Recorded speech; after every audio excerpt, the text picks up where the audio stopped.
Saulo em Damasco foi um problema sério para os judeus. Aquele que foi para perseguir os cristãos, agora era pregador daquela mesma mensagem, pregava o Senhor Jesus, anunciava que Jesus é o Filho de Deus. Então isso trouxe um incômodo muito grande para os judeus.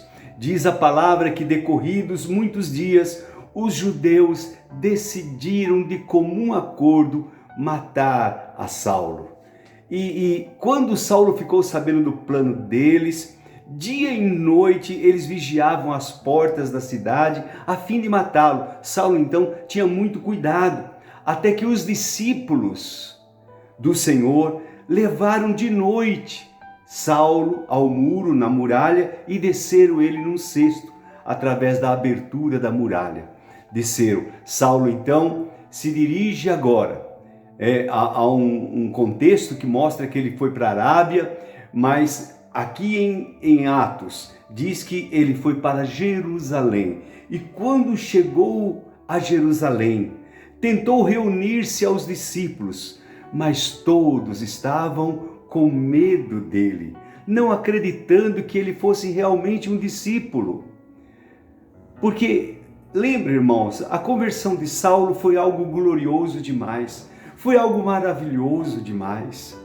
Na verdade, é o que tem que acontecer com cada um de nós. Tem que haver uma mudança de vida, uma mudança de comportamento. Tem que haver em nós realmente aquele amor por Jesus que nos leva a pregar a sua palavra, a fazer aquilo que Deus, que Ele determinou para nós. Os discípulos não acreditavam que ele era um discípulo, que ele havia se convertido. Então entra em cena uma outra pessoa, um outro irmão maravilhoso. Você percebe que, irmãos, o livro de Atos revela pessoas de nobre caráter, cristãos de verdade. Nós vimos Estevão, além dos apóstolos nós vimos Estevão, vimos Filipe, vimos Ananias, que era um discípulo que ninguém conhecia. Agora aparece mais um, chamado Barnabé. Barnabé, Bar significa filho, filho da consolação. É o nome dele, era chamado José, mas apelidaram ele de Barnabé, filho da consolação. Então, Barnabé, eu estou lendo Atos capítulo 9, versículo 27. Então Barnabé o levou aos apóstolos e lhes contou como, no caminho, Saulo vira o Senhor, que lhe falara, e como em Damasco ele havia pregado corajosamente em nome de Jesus. Assim, Saulo ficou com eles e andava com liberdade, pregando corajosamente o nome de Jesus. Irmãos, Deus sempre tem um escape, Deus sempre tem uma saída, Deus sempre tem alguém para nos ajudar. Lembre-se, Deus nunca é pego de surpresa, Deus se antecipa, Deus se adianta. Ontem ainda ouvimos uma palavra tão linda, tão preciosa, tão maravilhosa. Eu fiquei encantado de ouvir a nossa pastora, uma das nossas pastoras pregando e dizendo, falando de Elias, quando o Senhor se dirige a ele e diz: eu já preparei lá uma viúva, já ordenei uma viúva que vai sustentar você. Ele já tinha feito, era coisa do passado, Deus já fez, Deus já nos curou, Deus já nos libertou, Deus já operou maravilhas em nossas vidas, Deus já fez. Assim, irmãos, a vida de Saulo não era surpresa para Deus o que estava acontecendo. Deus já sabia, Deus conhecia, sabia que ele iria sofrer por causa do nome de Jesus. E Saulo também, ele tinha esta convicção de que pregaria a palavra, mesmo em meio a tribulações, a lutas, a perseguições. Ele realmente foi tão perseguido, mas em tudo, irmãos, em tudo ele glorificava a Deus, ele vivia uma vida com Deus, porque esse nosso Jesus é maravilhoso. Jesus, irmãos, nos deu vida. Jesus pagou o preço na cruz por nós. Jesus viveu a nossa morte para que nós pudéssemos, como diz aquele lindo cântico, vivermos a sua vida. Então é tão lindo nós reconhecermos e entregarmos as nossas vidas a Ele. Se você hoje ouvir a voz do Senhor, teu Deus, se ouvir a voz do Senhor Jesus, não endureça o teu coração. Você sabe que Paulo poderia endurecer o coração? Você sabe que Paulo poderia dizer não? Você sabe que Paulo poderia dizer não, porque Deus não obriga. Ele pode, ele tem poder para isso, mas não. Deus, o Senhor Jesus falou com ele: por que você está me perseguindo? Aí Saulo conversa, naquela conversão linda, ele conversa e diz e fala com Jesus: quem és tu, Senhor? Eu sou Jesus, a quem tu persegues. Aleluia! Saulo então agora tem uma decisão a tomar de obedecer ao Senhor, de ouviu já a voz do Senhor, agora ele tem que obedecer. Meu amado irmão, você já ouviu a voz do Senhor? Você já ouviu o Senhor Jesus falando ao teu coração?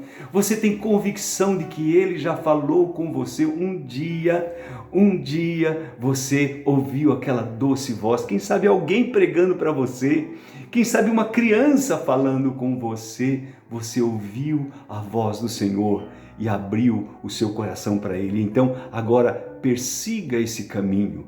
Eu lembro de um pastor muito amado nosso, que ele vivia nas drogas, ele vivia uma vida totalmente corrompida e estava em Niterói, Rio de Janeiro, e ali, enquanto ele estava caminhando, um garoto, um menino, chega para ele e diz, e entrega um folheto para ele e fala: meu amigo, Jesus te ama, Deus amou tanto você, tanto o mundo, que deu o seu Filho unigênito, para que todo aquele que nele crê não pereça, mas tenha vida eterna.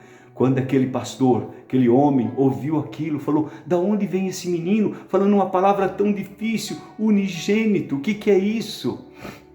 Mas ele abriu o seu coração, ele entendeu que alguém superior estava falando com ele, que Jesus estava falando com ele. Então ele se rende, ele se entrega a Jesus, e foi um pastor tão usado nas mãos de Deus. É assim que é, irmãos, assim como Saulo, assim como eu, assim como você. Abra o teu coração, ouça a voz do Senhor e cumpra o chamado que Ele tem para você, de forma como Saulo fez, corajosamente. Diz a palavra que Saulo corajosamente pregava, anunciava que Jesus era o Filho de Deus. Aleluia! Eu convido você a orar neste momento. Vamos ter o nosso tempinho de oração em nome de Jesus. Em nome de Jesus. Feche os teus olhos, por favor. Querido Deus, querido Pai, em o nome do Senhor Jesus eu quero te dar graças. Te dar graças porque mais uma vez podemos meditar, ler a Tua Palavra. Como é precioso, meu Pai, como é precioso ouvir Tua voz, saber que Tu és um Deus tão lindo, tão maravilhoso, um Deus que nos ama, o Deus que falou com Saulo no caminho de Damasco e que fala hoje aos nossos corações. Eu te peço, meu Pai, que o Senhor envie o Teu Espírito e fale a tantas pessoas que, quem sabe agora, estão conosco, nos ouvindo. Senhor, faz a Tua obra. Senhor, sara. Senhor, cura. Senhor, liberta os cativos. Em nome de Jesus nós te pedimos. Em momentos difíceis como estamos vivendo, meu Pai, nós oramos por aqueles que estão hospitalizados. Oramos por aqueles que estão, meu Deus, às vezes até desenganados pelos médicos. Os médicos não têm mais o que fazer com eles. Mas o Senhor é poderoso para operar, para libertar, para fazer as Tuas maravilhas, e eu te peço que o Senhor opere, eu te peço que o Senhor faça, meu Pai, cumpra o Teu propósito, cumpra o Teu querer, papai. Nós te pedimos e cremos que o Senhor fará esta obra maravilhosa, e por isso já te agradecemos, papai. Louvamos o Teu nome por todo o bem que o Senhor tem nos dado, em nome do Senhor Jesus. Aleluia. Amém e amém. Deus abençoe tua vida muito. Cada dia mais, ouça Deus, ouça a palavra de Deus. Um forte abraço, em nome do Senhor Jesus. Amém.